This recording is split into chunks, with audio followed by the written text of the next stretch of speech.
What if I told you that a 26-year-old guy took a $5 plastic watch from a factory in China, put a fake Swiss name on it, and turned it into a $200 million a year empire?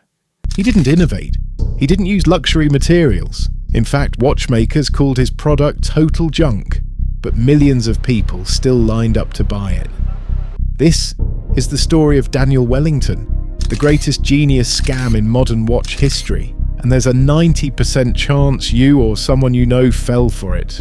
In 2011, a Swedish guy named Philip Tysander was backpacking in Australia. He met a guy named Daniel Wellington who wore a Rolex on an old NATO strap. Philip loved the look, but he noticed a massive gap in the market.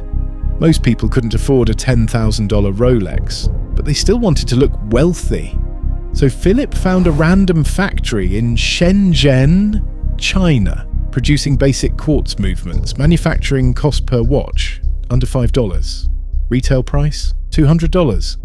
A markup of 4,000%, but how do you sell a $5 watch for $200 without anyone noticing?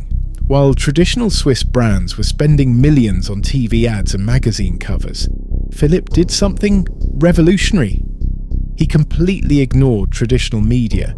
Instead, he flooded Instagram. He mailed thousands of these cheap watches to micro-influencers for free. The deal was simple. Post a picture looking aesthetic with the watch and keep it. Within months, your feed was completely overtaken. You couldn't scroll for 5 seconds without seeing this exact minimalist dial next to a cup of coffee or a sunrise in Bali. People didn't buy the watch because it was good. They bought it because Instagram convinced them it was a lifestyle ticket. For a few years, it worked like magic. Daniel Wellington was selling millions of units, but then the illusion began to crack. Buyers started opening up their $200 watches and realizing the truth. Inside was the same battery you find in a $2 convenience store toy.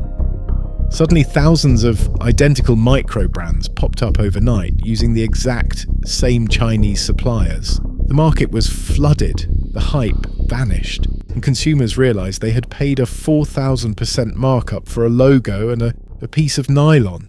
The Daniel Wellington era taught the watch industry a brutal lesson. Marketing can sell trash, but only heritage and real quality survived the test of time. So before you drop $200 on the next viral minimalist watch you see on TikTok, look at what's actually under the hood. Don't get scammed. See you in the next one.